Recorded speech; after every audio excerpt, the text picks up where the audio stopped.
En 6 temas fundamentales: valor de la biodiversidad, que ya lo vimos; tecnología y sociedad, que ya lo vimos; transformación de materia y energía, que ya lo vimos; nutrición y respiración para el cuidado de la salud, que lo vimos el video pasado; y reproducción y sexualidad, que estamos viendo; y por último queda genética, tecnología y sociedad. En la parte de reproducción y sexualidad aparecen ya temas que vimos, que tiene que ver con características generales de la división celular por mitosis y meiosis, que vimos la vez pasada; reproducción sexual y asexual, que vamos a ver ahora; salud reproductiva y anticonceptivos; y por último, enfermedades de transmisión sexual, agentes causales, principales síntomas y medidas de prevención. Chicos, muy encantado de que estén aquí conmigo y bienvenidos. Ánimo, nos vamos por todo. Dice 5.2, reproducción sexual y asexual. Asexual, permite el nacimiento de una gran cantidad de individuos a partir de un solo ejemplar, pero no se diferencian unos de otros, pues son copias idénticas. Pueden vivir sin mayores complicaciones en zonas donde las condiciones ambientales varían muy poco. Hay reproducción asexual. ¿Qué es una reproducción asexual? Que no requiere de 2 gametos. Un solo individuo puede hacer que se produzcan muchos más. ¿Cómo? ¿Solito? Sí, ya sé, aburrido, ya lo sé, lo entiendo, pero es la manera en que se reproducen. Pero eso no favorece la variabilidad. Ahorita te voy a explicar a qué se refiere. Este tipo de reproducción ocurre principalmente en especies unicelulares. Obviamente las células, el plancton que anda por ahí solito en el mar, pues se reproduce así, ¿no? Se divide en 2 células y se hace otra célula diferente, ¿no? Otro plancton. Sí, el plancton de una esponja, en serio. Y luego dice, en estas especies, pero principalmente en los hongos pluricelulares, existe una forma de reproducción asexual llamada esporulación. Subrayen eso porque son las maneras de reproducción asexual. Esporulación, la cual consiste en la división del núcleo de la célula en numerosas partes y su posterior englobamiento por una fracción de citoplasma. De esta forma, cada una da origen a numerosas nuevas células llamadas esporas, caracterizadas por encontrarse rodeadas de una cápsula de resistencia que les permite sobrevivir en condiciones adversas como las sequías. ¿Qué es la esporulación? La esporulación son los hongos. Los champiñones, ¿los has visto? Que son blanquitos así, el reino fungi, ¿no? En general. Tienen esa cosa. Imagino que te ha tocado llegar a la escuela y después de que llueve encontrar champiñones o encontrar hongos de algún tipo. Y todos hacemos bromas. Oh, es que el champiñón, es que el hongo, y es que creció aquí en el árbol. Y no es así. El champiñón cuando se muere, cuando se seca y hace que digamos que engloba en citoplasma. Haz de cuenta que hace una pequeña capsulita, pues pedazos de él mismo. Haz de cuenta pequeños champiñoncitos que no se ven, en algo llamado esporas, ¿entiendes? Esas esporas al final, pues se van a dispersar por el aire, se van a quedar allí enterradas, etcétera.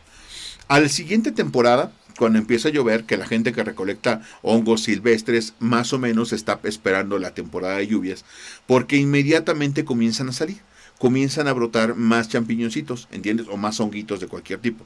Y esos hongos, son igualitos que los papás. Si te das cuenta, los champiñones son todos idénticos. ¿Cómo se hacen? De un champiñón se seca, se guarda en una pequeña capsulita de citoplasma y se crea una espora. Esa espora, al final, cuando encuentre agua y cuando llegue la temporada de lluvias, volverá a salir esa espora y volverá a reproducir otro champiñón.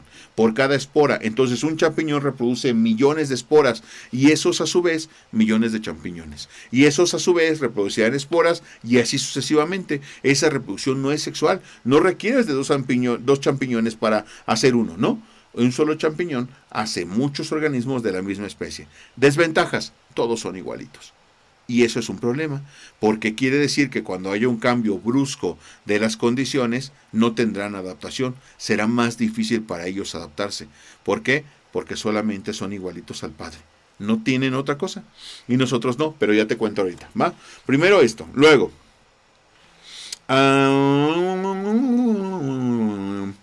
El reino animal también hay ejemplos de reproducción asexual. Las esponjas de mar y algunos gusanos, como las planarias o las lombrices de tierra, pueden formar un nuevo organismo a partir de un fragmento de su cuerpo. A esto se le conoce como fragmentación. Es cierto, yo cuando era niño, claro, pues tú piensas que no había celular, güey, no había internet, no había nada. Y resulta que yo encontraba lombrices en la tierra, en las plantas de mi mamá, ¿no? Entonces lo que hacía era, ¡oh, una lombriz! Y agarraba, ¡uy, qué solita! La partía y decía, mamá, le acabo de hacer una amiguita a la lombriz. ¡Pah! Mi mamá me daba un fregadazo. ¿Por qué estás molestando a los animales, no? Pero mi mamá no sabía que era verdad. Cuando tú cortabas una lombriz a la mitad, se hacían dos lombrices. Es verdad, neta. Sanaba la parte que se cortó y al final eran dos lombrices. Se llama fragmentación y no requieres de muchas. No digo que no se reproduzcan por huevos de lombriz, no lo digo por eso, sino porque pues la lombriz, al ser una lombriz, con un fragmento de la lombriz, haces otra lombriz, ¿no? Eso es muy. También pasa en las plantas, ¿eh? Con un fragmento de la planta se hace otra planta. Es decir, es bueno, es chido. No se requiere de otro individuo, se llama fragmentación. Luego seguimos con en el reino animal, ¿no? Sí, ya lo está. Esponjas de mar, gusanos, ya está. También animales cuya reproducción sucede a partir de un pequeño conjunto de células llamada yema, como un tumor, la cual se forma en el cuerpo del organismo y poco a poco se diferencia hasta convertirse en un nuevo individuo. A este proceso se le llama gemación. La gemación es como si le saliera un tumor a algo, a un cactus o lo que sea, y de pronto poco a poco se llega a ser un solo organismo, otro cactus, y si lo quitas y lo pones en otro lado, pues vuelve a ser un cactus más. ¿Entiendes? Se llama gemación y nace pues de pequeñas yemas, ¿no? Que se supone que es como un tumorcito que le sale y eso crea otro nuevo organismo. Se llama gemación. Y no necesita otro más que el mismo, ¿vale? Dice, por último, animales como pulgones, las abejas y algunas especies de peces se reproducen a partir de huevos que no fueron fertilizados. Este proceso es partenogénesis y es chido porque no requieren, las abejas no requieren de que el macho fertilice nada. La abeja reina se basta sola para tener a todas las abejas. Los machos no hacen falta en ese tipo de especies, ¿entiendes? Es decir, pues los machos solamente están para producir o para proteger o para hacer lo que sea que hagan, pero la abeja reina es quien domina y hace millones de abejas igualitas a ella. ¿Entiendes? Bueno, a las demás abejas. Y entonces, pues eso se llama partenogénesis. Hay huevos, ponen huevos, pero no fueron fecundados. Entonces, pues la neta está chido, ¿va? Entonces, ahí te va. Dice, reproducción, esto es reproducción asexual. Acuérdate, los individuos hijos nacen de un individuo padre que no requiere a otro. El mismo produce muchos igualitos. No hay variabilidad, no hay características físicas y funcionales, cambios, porque todos son idénticos al padre. ¿Vale? ¿Qué pasa en la reproducción sexual? La reproducción sexual dice, al evento donde participan dos células reproductivas, gametos, subraya lo que es muy común esa pregunta en Gomipems, para formar un cigoto o huevo, así se llama cigoto o huevo, ¿no? Un cigoto, dos gametos forman un cigoto o huevo, es conocido como reproducción sexual, cuyo elemento distintivo es la unión y combinación de la información genética de dos individuos para formar descendientes. Ya no somos iguales a los papás, ahorita lo voy a leer, pero resulta que ahora, como tengo 23 cromosomas de mamá y 23 cromosomas de papá, cuando se juntan ya no son iguales. Hay genes dominantes que vamos a ver y genes recesivos, pero lo verdaderamente importante es que estos organismos al final van a crear variabilidad, porque tú ya no te pareces a tu mamá y a tu papá, te pareces a ambos, es decir, tienes cosas de ambos, pero tú eres una nueva creación, y tú, junto con tu pareja, crearán otra nueva creación distinta a los padres, y eso favorece la variabilidad, la adaptación, esa variabilidad, digamos que te dará las herramientas para tener cambios físicos y funcionales en tu organismo para poder adaptarte si viniera algún tipo de cambio. Es importantísimo. Entonces dice,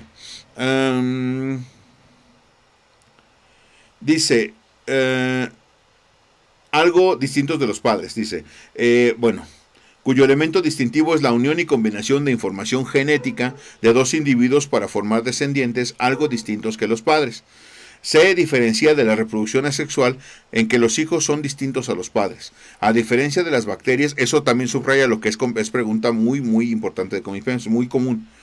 Se diferencia de la reproducción asexual que los hijos son distintos a los padres. A diferencia de las bacterias, la mayoría de los organismos pluricelulares, mamíferos, aves, peces, insectos y plantas, se reproducen de manera sexual, es decir, con la intervención de dos individuos, un macho y una hembra, de los cuales uno se encarga de fecundar y el otro de ser fecundado. Este modo de reproducción favorece la variación individual, aspecto importantísimo en la adaptación y la selección natural. Muy bien, diferencias muy importantes entre reproducción sexual y asexual. Entonces, en resumen, sexual, dos individuos con dos gametos para formar un cigoto o huevo y que es distinto a los padres. Asexual, un solo individuo produce muchos organismos de su misma especie, pero no tiene variabilidad. No existen diferencias, todos son igualitos al padre. 5.3 se llama salud reproductiva y anticonceptivos. Este tema es muy interesante y muy largo, por cierto, pero ahí te va.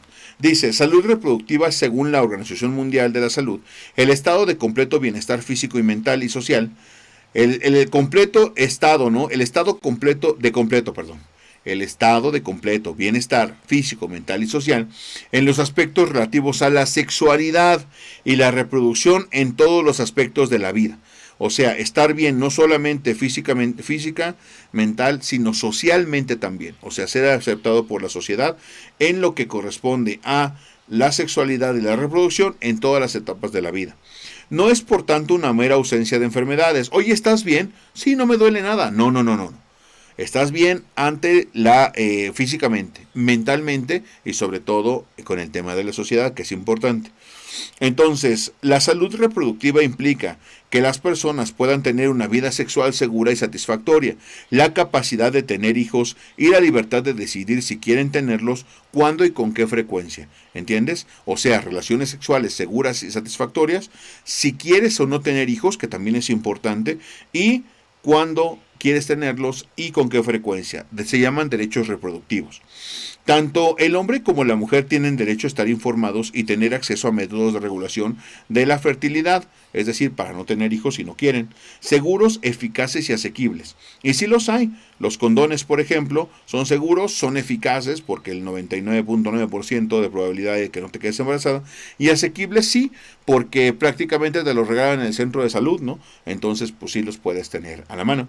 Así como disponer de servicios accesibles de planificación familiar, es decir, por si quieres tener familia, y salud pública que permitan una adecuada asistencia profesional a la mujer embarazada, permitan que el parto se produzca de forma segura y garanticen el nacimiento de hijos sanos.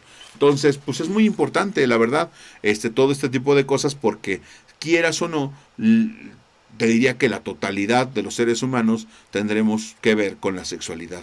¿Entiendes? Es una cosa que nos pasa, ya sea para reproducción o no, ¿entiendes? Pero tendremos que ver con eso. Importante. Los anticonceptivos son sustancias, objetos o procedimientos que evitan el embarazo, permiten tener el control de la natalidad para lograr una buena planificación familiar o, en su caso, evitar embarazos no deseados. Por eso se llaman anticonceptivos. La concepción es la unión del óvulo y el espermatozoide y pues es antes, ¿no? Me refiero a evitar que eso pase, ¿no? Anticonceptivos. Hay varios tipos de métodos anticonceptivos, como a continuación se describe. Vamos a ver los métodos anticonceptivos porque te lo preguntan, ¿vale? Ahí te va. Hormonales. Son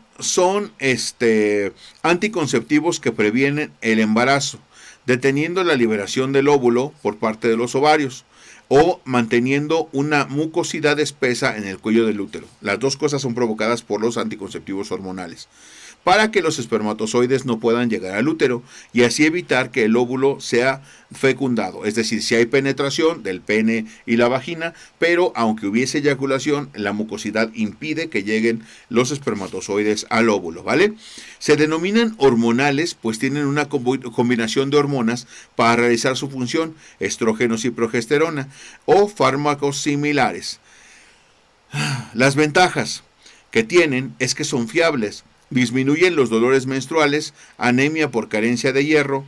Como desventaja, en algunos casos tienen efectos secundarios, en muchos casos, ¿no? Y las chicas que los toman lo saben, como sangrado irregular, náuseas, retención de líquidos, entre otros. Sí, la gente dice que engorda con los anticonceptivos hormonales, y es verdad, retienen líquidos muchos de ellos. Orales, ¿vale? Porque hay hormonales, orales, inyectables, parches, implantes y Novaring, ¿no? Que son los anticonceptivos hormonales. Orales son comprimidos cuya vía de administración es oral. Se toman generalmente 21 días y se deja descansar una semana o diariamente según el contenido. Ahí te lo dirá la cajita.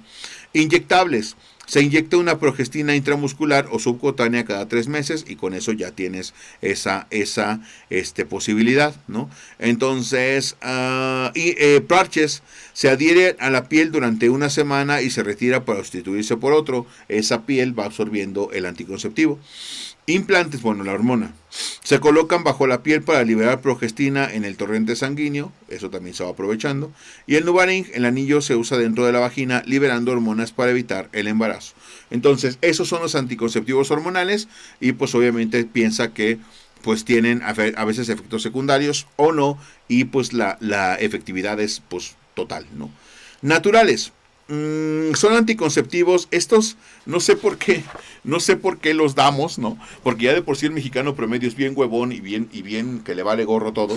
Y la neta, yo no daría esto si no fuera porque son tema del Comipems. O sea, si yo tuviera que dar una charla de educación sexual, primero traería a alguien que fuera experto en el tema, ¿no? Que sí, de hecho se dedica a eso. Pero si fuera el caso que yo la diera, pues obviamente los naturales sí con muchas reservas. Así que los voy a dar, pero con muchas reservas, chicos, porque sí es cierto que tienen la ventaja de que no tienen efectos secundarios, pero no son fiables. Ahí te va, te explico. Y lo preguntan en Comipems, ¿vale? Son anticonceptivos que se basan en la observación de los síntomas asociados a los procesos fisiológicos que dan lugar a la ovulación, es decir, a la producción de óvulos, que es cuando te puedes quedar embarazada, ¿vale? La idea es adaptar el acto sexual, o sea, que tener sexo, a las fases fértiles o infértiles del ciclo menstrual. Si no quieres tener hijos, todo el tiempo que no seas fértil. Y si quieres tener hijos, solo tener relaciones sexuales cuando eres fértil. Entonces dice, como ventajas tenemos que no tienen efectos secundarios, ¿por qué no? Sin coste económico, pues no, nada más tienes o no tienes sexo y punto. Como inconvenientes tienen baja eficacia, subraya eso para tu cabeza, no para Comipems. Tienen baja eficacia y periodos largos de abstinencia, porque hay mucho tiempo en el mes que no puedes tener relaciones sexuales. Entonces, fíjate cómo funciona, ¿no? Y cómo son. Ritmo, calendario. Se trata de evitar las relaciones los días considerados fértiles, es decir, los días próximos a la ovulación. ¿Cómo sabes cuáles son los días próximos a la ovulación? Dependiendo de las características que vamos a ver. Bueno, que obviamente lo partes, las chicas saben cuándo ovulan y cuándo tienen menstruación, ¿no? Que más o menos es como la mitad, y hay unos días fértiles. Ellas saben porque ahí lo ven, cuando está en su ovulación es justo cuando se parte el ciclo en dos. Bueno, si eres chica más o menos entiendes a qué me refiero, pero prácticamente son 4 o 5 días ahí que están en ovulación y que son los días más fértiles, ¿vale? De hecho hasta se mide por temperatura, ahora lo vamos a ver. Temperatura basal. Durante la ovulación, ojo, aumenta la temperatura corporal de la mujer y es cuando no se deben tener relaciones sexuales. Consiste en tomar la temperatura corporal por lo menos 3 ciclos menstruales, 3 meses, y después de despertarse y antes de tomar líquidos, para que sepas que justo en la ovulación se aumenta la temperatura, y si aumenta la temperatura ya no se puede tener relaciones sexuales. Moco cervical. Se basa en la observación de los cambios en la mucosidad cervical, ya que en las fases infértiles del ciclo existe ausencia de moco cervical visible, y si hay, pues obviamente es fértil. No es por gusto, sino porque cuando hay moco cervical, pues el cuerpo se prepara para recibir pues al pene prácticamente y los espermatozoides. Entonces, cuando no está fértil, pues no existe. Entonces, eso pues lo sabe quien lo pasa, ¿no? Coito interrumpido, esa es la más estupidez. Bueno, coito interrumpido consiste en retirar el pene de la vagina antes de que se produzca una eyaculación. No funciona porque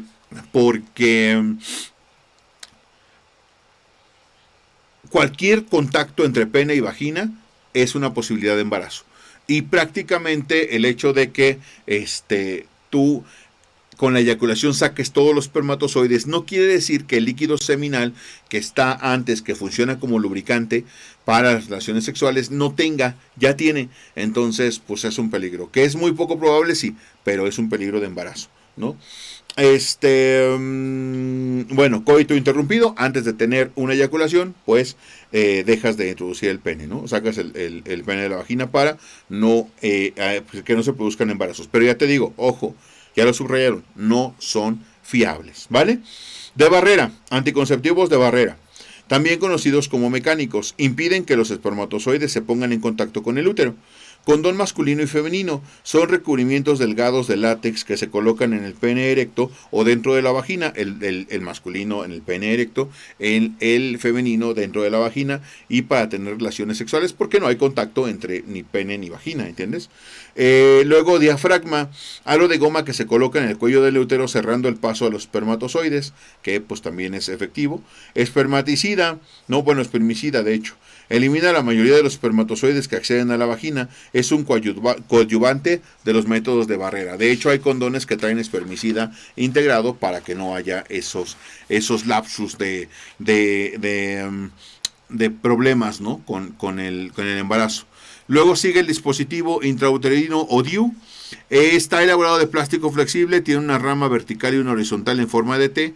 La rama vertical está rodeada de un alambre de cobre que impide el paso del espermatozoide. Prácticamente hace inhabitable el útero y eso hace que pues, el cigoto pues, no se pegue a las paredes del útero.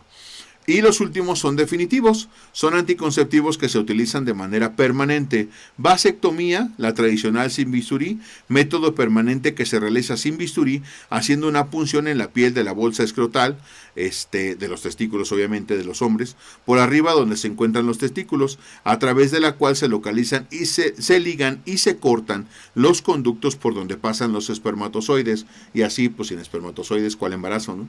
Y luego salpingoclasia, ¿no? U oclusión tubular biliar, o BT. Se hace una pequeña incisión quirúrgica donde se identifican las trompas uterinas y se ligan para impedir el paso del óvulo y espermatozoides hacia adentro, ¿no? Y pues eso ya evita que la gente se embarace. Entonces, así pasa. Entonces, ahí dice, cuídense, ¿no? De los embarazos. Ahora, el tema que sigue te mostrará que los embarazos es lo menos por lo que te debes preocupar, ¿no? Ahí te va. 5.4 se llama enfermedades de transmisión sexual, agentes causales, principales síntomas y medidas de prevención. Las infecciones de transmisión sexual son enfermedades originadas por virus y otros microorganismos que se contagian principalmente durante las relaciones sexuales, sin protección, entendiendo como protección el adecuado uso del condón, aunque también se pueden transmitir de manera directa por contacto con semen, fluidos vaginales y sangre. Las enfermedades de transmisión sexual son enfermedades que normalmente se transmiten por contacto sexual con otra persona, ¿vale? Si alguien está infectado, el otro también estará infectado. Entonces, hay que tener mucho cuidado con la ecuación que les voy a comentar ahora, ¿vale? Es importantísimo. La mejor manera de prevenir estas enfermedades es evitar el contacto con fluidos vaginales, semen o sangre infectados. Ahí te va la operación que te digo.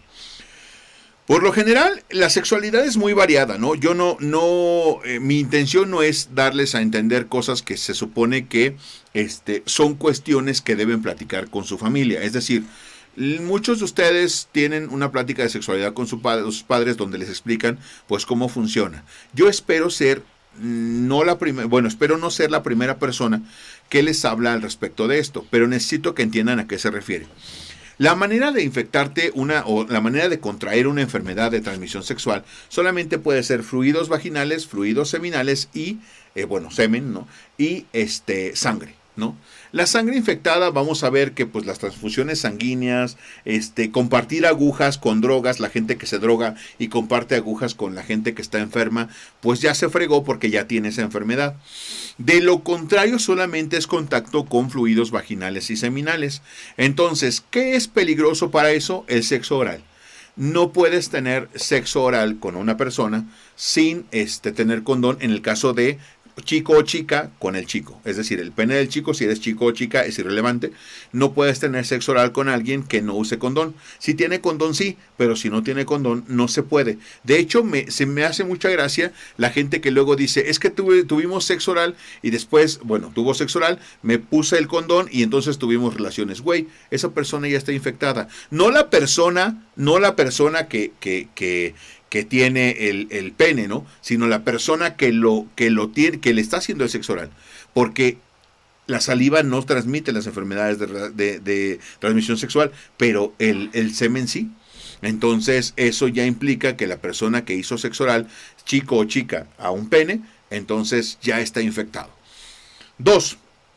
Sexo oral en una vagina. Chico o chica, es irrelevante. También los fluidos vaginales tienen la enfermedad. ¿Entiendes? La idea de que tú tengas sexo oral con una, es igual, eres chico o chica, da igual, con una chica, también es un problema, porque ahí es aún más complicado, porque no hay protección. Muchos se preocupaban los médicos porque el virus del papiloma humano es algo que genera células cancerígenas en el útero, ¿no? Y es algo muy, muy común que no se nota, que no da síntomas y que después pues es dependiendo qué grado incurable, ¿no? Y eso, el problema es que cuando la gente tenía sexo oral, ¿entiendes? Al final eso se quedaba en la garganta. De hecho, generaba al final pues unos problemas en la garganta que no sabían por qué eran y resulta que pues daba cáncer, güey. Entonces, es como, güey, ¿no? ¿Quién te lo provocó? El cáncer, el virus del papiloma humano, ¿no? Y eso, pues, es una enfermedad que se transmite por contacto sexual. Entonces, si tienes contacto sexual, chico o chica, con una vagina, en el caso del sexo oral, pues ya se fue al carajo todo, porque probablemente te infectes de enfermedades de este tipo. Y ahorita te voy a contar cuáles son, que todavía no te lo cuento. Entonces, ya de entrada, si no es así, cuando hay la introducción del coito, es decir, entre pene y vagina, también, tanto si no hay protección, un condón entre pene y vagina, tanto la vagina puede infectar al del pene como el del pene puede infectar a la vagina. Y ya por último, el sexo anal. El ano no tiene problemas porque el ano no transmite enfermedades de transmisión sexual, pero si recibe el pene es el que sí lo transmite.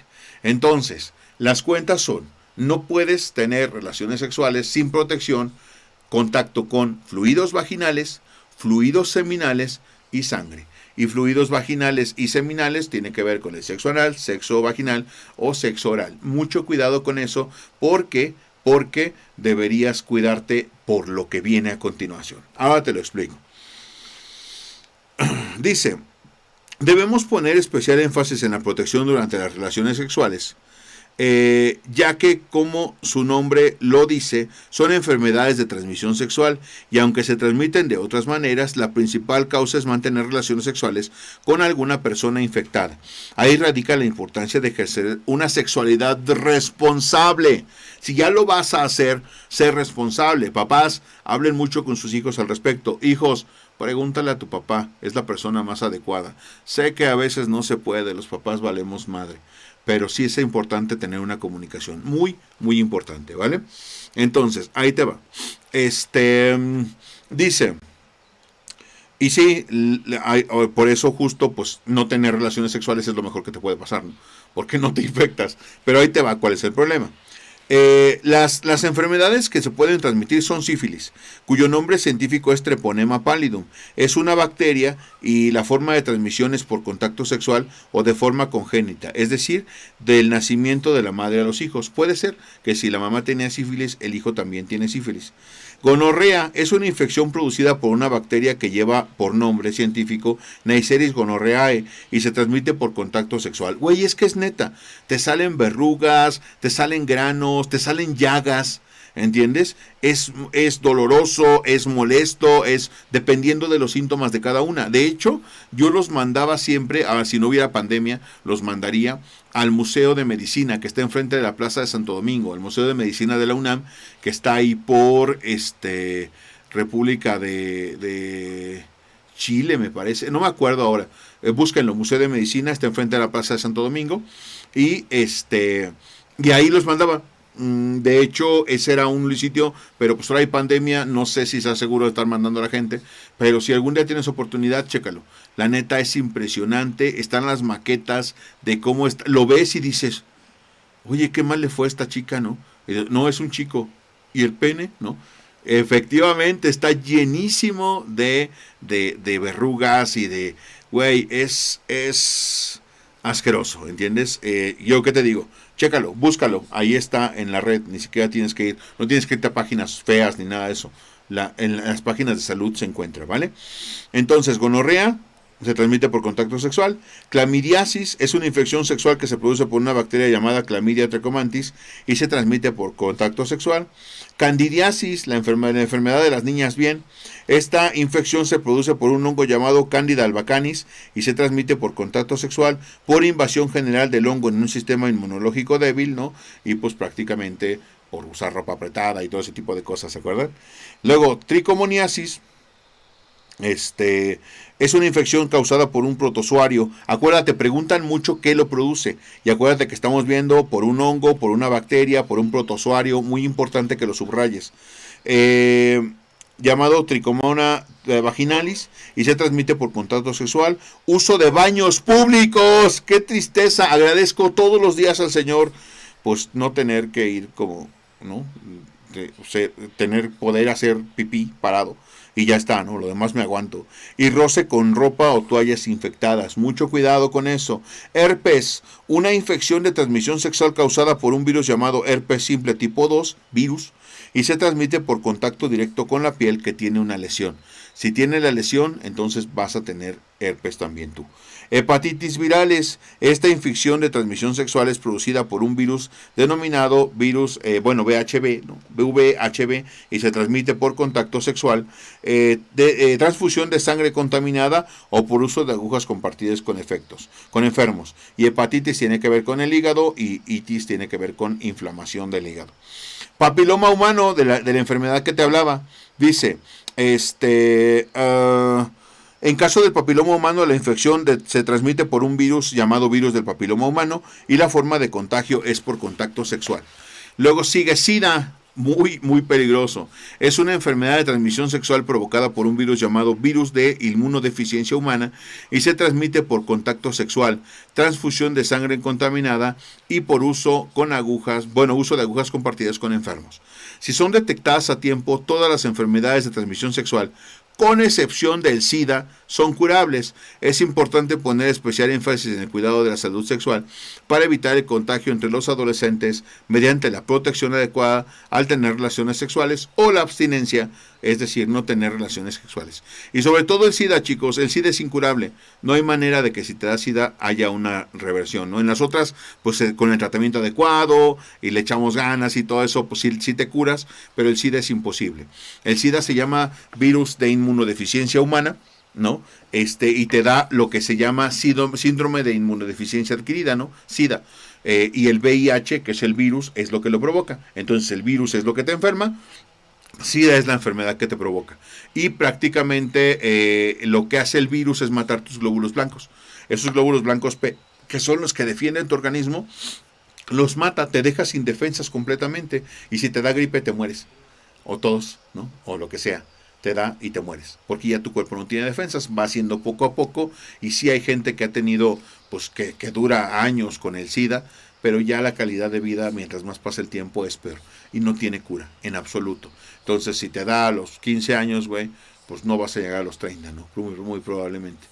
Entonces es muy triste y pues tengan mucho cuidado, ¿no? Esto es necesario. Ojalá que sí.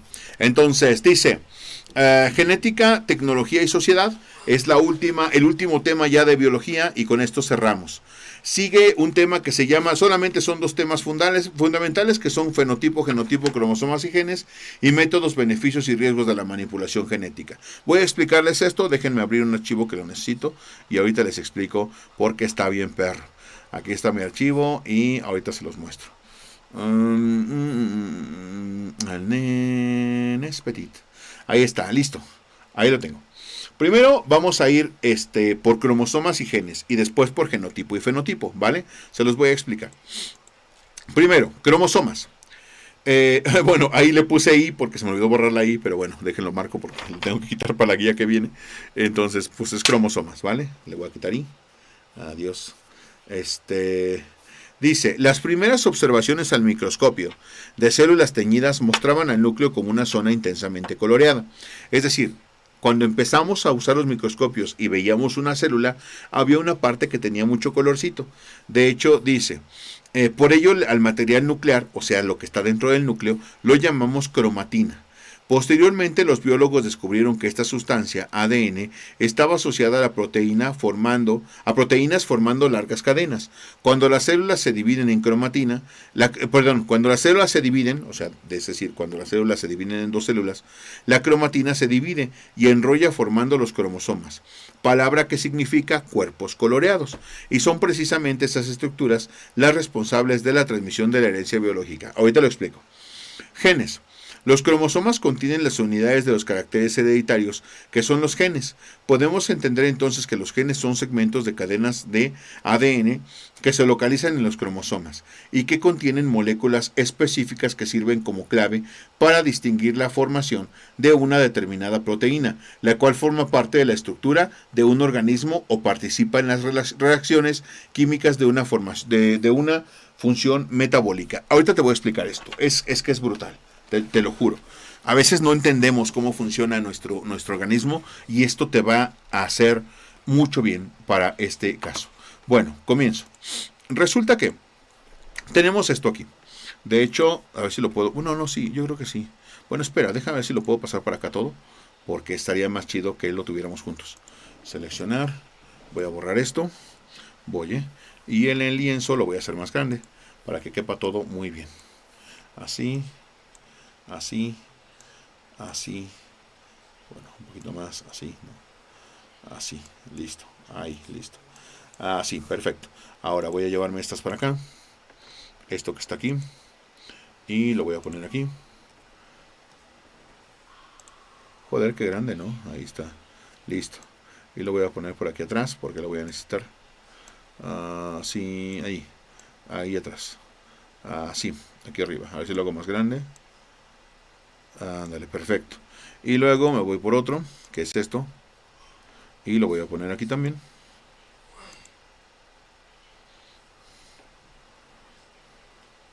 Corre. Ahí está. Y este también lo voy a hacer más grande.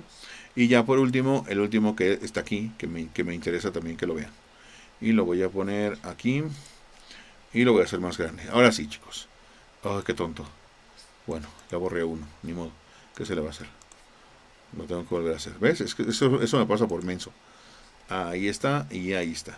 Que lo hago más grande. Bueno, comienzo. ¿Qué son los cromosomas y los genes? Esto es una célula normal, ¿no? Una célula normal de que ya te dije, que tiene más cosas, ¿eh?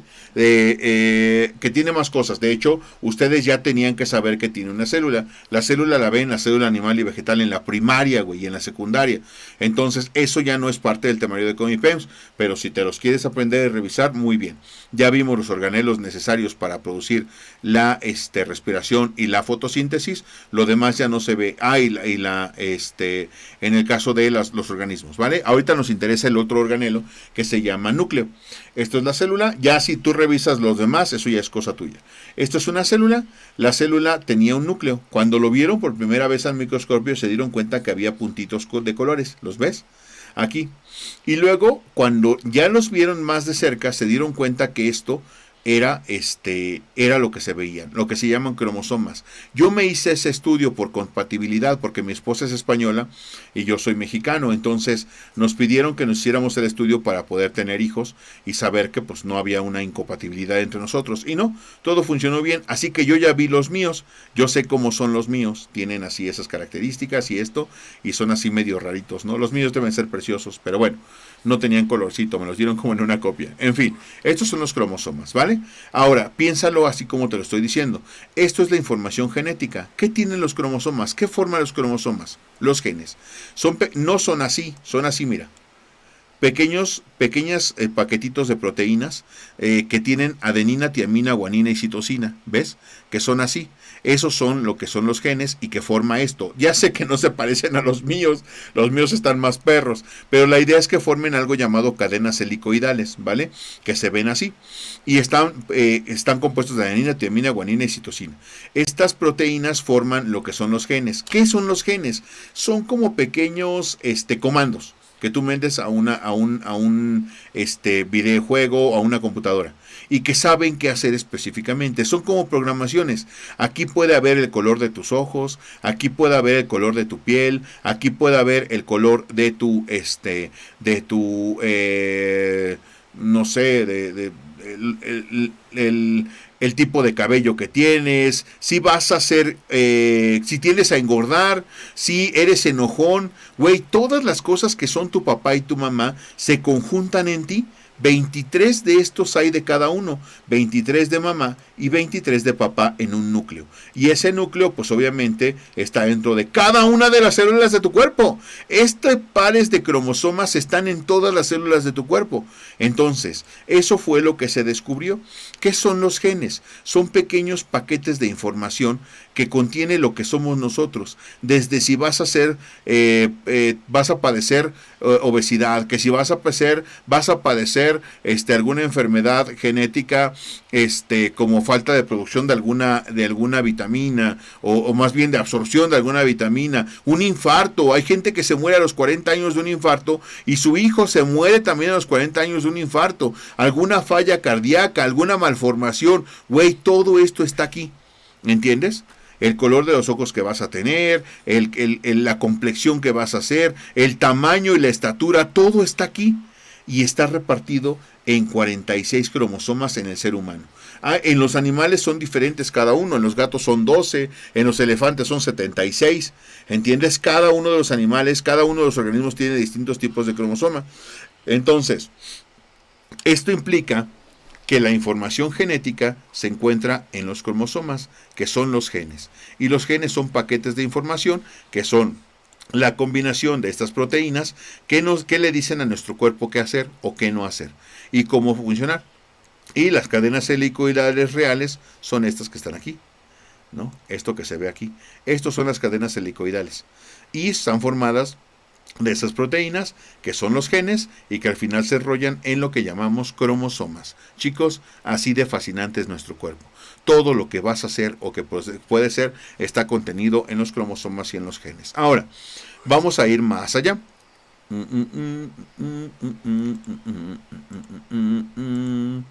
Ahí te va. Dice,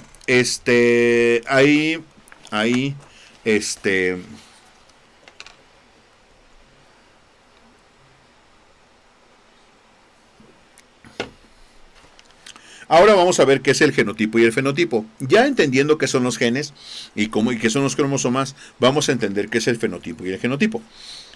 Todos los seres vivos disponemos de un conjunto de información que se mantendrá durante toda su vida. Es decir, información que tenemos nosotros que se va a mantener toda la vida, todo el tiempo. Puede ser que algunas cosas se muestren y otras no, ahorita vas a ver. Sin embargo, esta no siempre se manifiesta de la misma manera, ya que puede actuar durante un tiempo para después ser guardada y sustituida por otra. Al paquete completo de información de cada organismo se le llama genotipo, subráyalo. Al paquete completo de información de cada organismo se le llama genotipo, el cual es nuestra biblioteca genética completa, que controla diversas funciones del cuerpo, la reproducción y nuestros hábitos. Por ejemplo, cuando el cuerpo toma del genotipo una parte de la información y la emplea en su funcionamiento, aspecto físico y comportamiento, decimos que se está manifestando de fenotipo. Muy importante.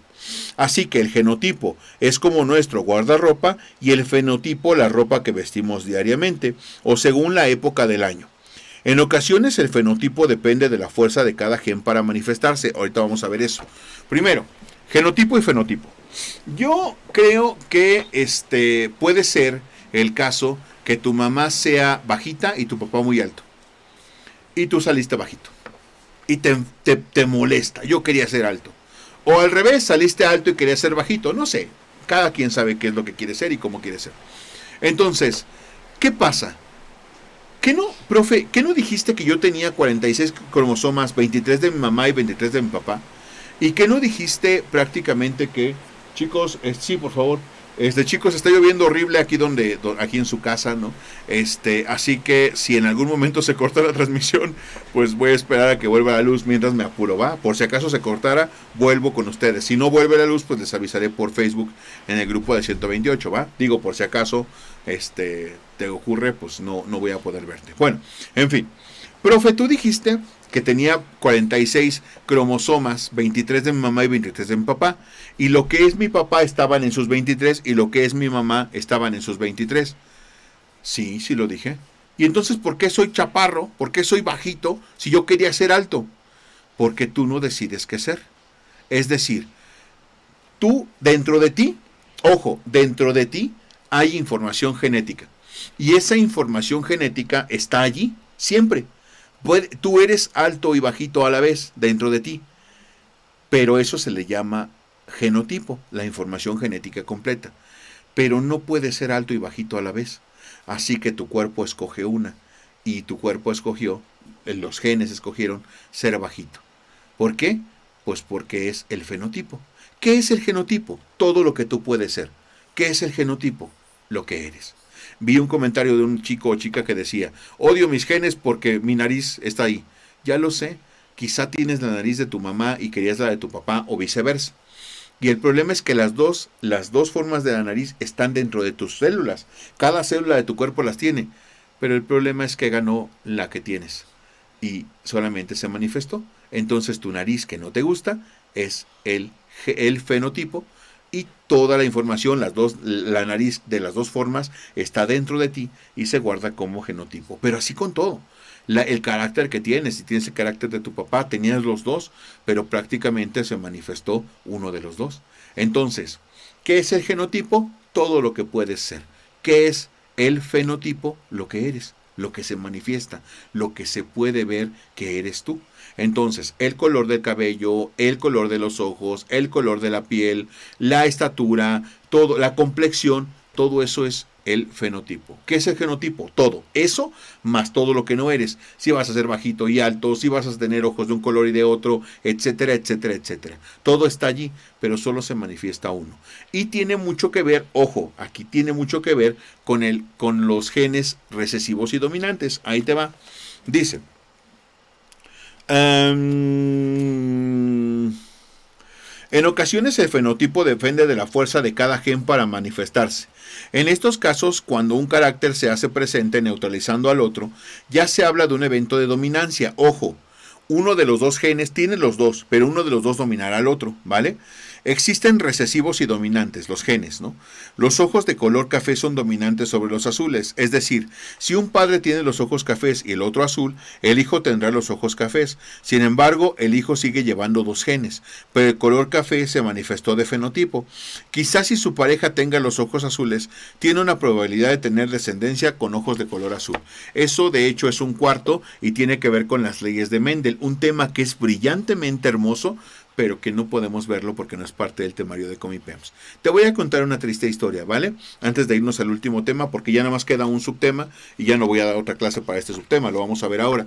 Pero te voy a contar una historia. Tengo unos ojos preciosos, ¿ya los viste? Espérate, déjalo, los pongo en la cámara. Pero son color café, ¿ya los viste? Bueno, mira, me voy a quitar los lentes para que los veas. ¿Ves?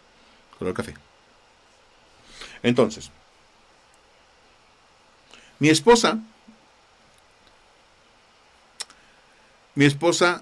es española. Es muy común que en España la gente tenga los ojos de color diferente. Es decir, mi esposa tiene unos ojos de color azul muy bonitos. ¿Vale? Hasta ahí todo bien. El problema es que los ojos de color café son dominantes sobre los ojos de color azul.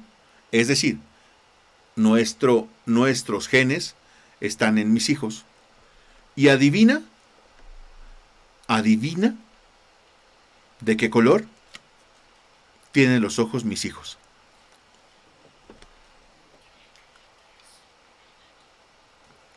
Acertaste.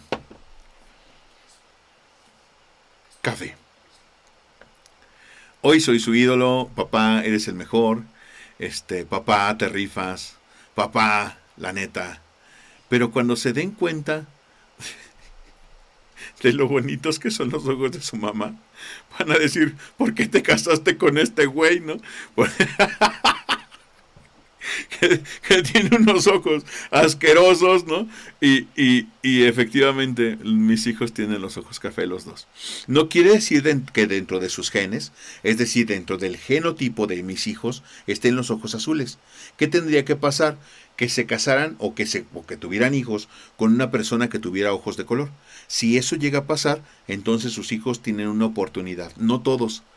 Uno, dependiendo del caso de su esposa, entre un 50 y un 25% de probabilidades. Es decir, que si tienen 2 hijos, uno va a salir de un color y otro de otro. Y si tienen 4 hijos, pues probablemente solo 1 o 2 de los hijos salgan con ojos de color. Es decir, ya los jodí para toda la vida. En fin, así las cosas, ¿no? Casos en los que el papá espera que lo odien algún día por cosas que no es su culpa, ¿no? Pinche genética. Es la culpa de la genética. ¿Yo qué culpa tengo, no? ¿Qué culpa tengo yo que el color azul sea dominante sobre... Bueno, en fin. Qué triste. Dice Nancy Vera, entonces sus hijos no conocen a su mamá. Sí, Nancy, pero no se fijan. Es decir, ellos no saben lo importante que es para la gente ver unos ojos de color, o lo que la gente chulea unos ojos de color, porque todos tenemos en casa pues los ojos de color café, menos la mamá, ¿no? Entonces claro que la conocen y claro que ven, pero no le toman importancia. Cuando se den cuenta lo importante que es que la gente vea ojos de color, porque les encantan a las personas de aquí, los latinos sobre todo. Los españoles no le dan tanta importancia a los ojos de color. Pues se darán cuenta que los ojos de mi esposa son azules y que pues a ellos les habría gustado tener ojos color azul, ¿no? Entonces la chica que se quejaba de la nariz, yo no me quejaría tanto, güey. No creo que te haya hecho tanto daño como yo con los ojos. Entonces, pues, ¿qué se le va a hacer, no? Entonces, sí, Ale, los ojos café son superiores. En fin, voy con el último tema, chicos, y nos despedimos ya el día de hoy. Y nos vemos el día de mañana con, bueno, para quien lo vea en diferido, para que lo vean en vivo, perdón, con historia. Para los que lo ven en diferido, pues ya lo van a ver todo junto, ¿vale? Ustedes. 6.2, último tema, métodos, beneficios y riesgos de la manipulación genética. Es precioso biología, te lo juro. No sé por qué a la gente no le gusta esa materia. Es brutal la biología. Entiendes tantas cosas del mundo, de verdad, importantísimo, ¿vale? Dice, la manipulación genética es el cambio activo de material hereditario de una especie, trayendo como consecuencia que las características físicas en los genes, fijas en los genes de las células de estos organismos cambien selectivamente. Los cambios logrados en las especies pueden ser aquellos que satisfagan las necesidades del ser humano. ¿Qué es la manipulación genética? Mira, tenemos la cadena helicoidal que vamos a ver aquí a continuación, no sé dónde está, aquí, ¿vale? Esta. Ahora voy a poner la que está más simple, como esta. ¿Qué es lo que hace la gente en la manipulación genética? Cambia esto. Si esto de pronto, míralo, te lo voy a poner en algo más simple como mi dibujo. Si esto de pronto es el gen que tiene ojos de color azul, lo quitan de aquí y lo ponen aquí. Si esto de pronto es el gen que te determina que vas a tener cáncer algún día, también lo pueden quitar y lo pueden desaparecer. La manipulación genética, güey. Todo lo que tú eres está en los genes y alguien ya puede modificarlo para tu descendencia. ¿Entiendes? Y entonces al eliminar cosas tan importantes como el cáncer, pues podría lograrse que la gente ya no se muera de estas enfermedades. Pero tiene riesgos, muchos riesgos hacer esto. Por eso dice métodos, beneficios y riesgos de la manipulación genética. Así que acompáñenme a ver esa triste historia. Eso es la manipulación genética, que podamos manipular los genes, ¿vale? Ahí te va. Dice, una de las técnicas que se utiliza en la ingeniería genética se basa en el uso de las llamadas enzimas de restricción. Estas enzimas tienen la capacidad de reconocer una secuencia determinada de ADN y extraerla del resto de la cadena, lo que hice yo. Otra clase de enzimas, las ligasas, se utilizan para volver a colocar el ADN en el núcleo de las células. Es decir, unas identifican esas cadenas y las quitan, y la otra las identifican y las ponen, ¿entiendes? Haz de cuenta que una las saca y otra las pega. Entonces dice, básicamente las enzimas de restricción funcionan como unas tijeras de ADN, mientras que las ligasas hacen de pegamento para insertar el ADN. De esta manera es posible cortar la sección de ADN que se desea y volver a insertarla en otro organismo o en otra parte de la cadena de ADN. Otro proceso de manipulación genética son los vectores. Se llama vector a lo que sería una clonación propiamente dicha, es decir, una réplica del material genético dentro de una célula huésped. Esto hace posible contar con múltiples copias de ADN, lo que proporciona una gran cantidad de material genético fiable con que trabajar. Y sí, se está replicando el material genético para poder trabajar. Recientemente se ha descubierto otra enzima que se utiliza en ingeniería genética. Se trata de la ADN polimerasa, que funciona en forma similar que los vectores, es decir, para replicar material genético, con la diferencia que se replica el ADN de manera exponencial, es decir, se produce más, en una reacción en cadena. Todos los seres vivos están compuestos de miles de millones de células, eso ya lo aprendimos en biología. Con el mismo material genético, las cadenas de ADN forman 4 segmentos llamados nucleótidos: adenina, guanina, tiamina y citosina, que es lo vimos, y subráyalo porque es importante. De estos 4 componentes están formadas las cadenas helicoidales, que son únicas en cada especie. Mediante la transformación de estas cadenas de ADN es posible la manipulación genética de cualquier organismo vivo. Si tú conoces su conformación y puedes lograr manipularla, pues puedes cambiar las características de cualquier organismo vivo, cualquiera. Y ya se está haciendo en los animales, ¿no? Como desapareciendo genes que hacen que los músculos, o apareciendo genes que hacen que los músculos del ganado sean más grandes o más suaves para su consumo, pero no sabemos cuáles son los riesgos reales de esto. La investigación sobre manipulación genética debe llevarse a cabo con responsabilidad y principios éticos y morales. Una mala manipulación de esta información puede ir en contra de los aspectos positivos que de ella se pudieran obtener para el hombre y su forma de vida, como es el caso de la clonación de células humanas, la guerra bacteriológica o la falta de esclarecimiento de los efectos que para el metabolismo del ser humano puede tener el consumo de alimentos transgénicos, o bien ante el impacto de los cultivos de estos tipos de alimentos tienen en los ecosistemas que ocupan. Y es verdad, no sabemos absolutamente nada sobre los organismos transgénicos y eso ocasiona un problema real a la gente que consumimos estos, porque mucho maíz transgénico, es decir, modificado genéticamente, se atrae para aquí, para México, pero no se consume, es decir, no lo traen para consumo humano. Dicen, no te preocupes, no es para consumo humano. ¿Y tú qué sabes si se lo dan a los animales? Y los animales los comemos nosotros.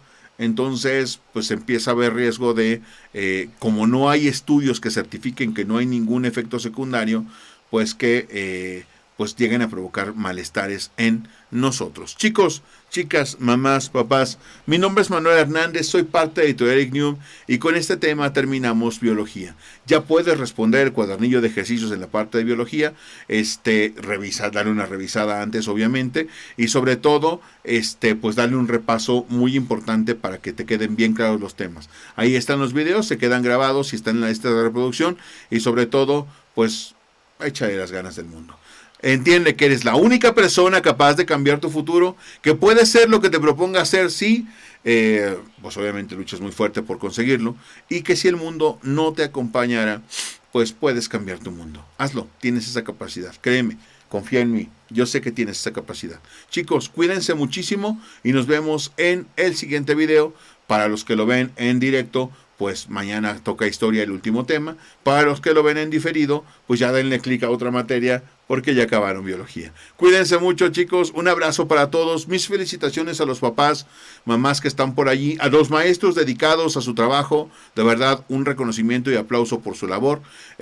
Y me alegro mucho que todavía haya mucha gente con vocación para esto. Un abrazo, chicos, para ustedes. Siéntanse capaces, siéntanse orgullosos porque estás teniendo la oportunidad de ser hoy tú mismo. Neta, aprovéchala. No debes ser otra persona. Debes triunfar y brillar como lo que eres. Acéptate como eres y entiende que ya tuviste esa oportunidad grandiosa de ser tú mismo. Un abrazo para todos, cuídense mucho y nos vemos en el siguiente tema. 128 de 128 son posibles si le ponemos ganas y sobre todo, ¡ánimo! Hasta el siguiente video.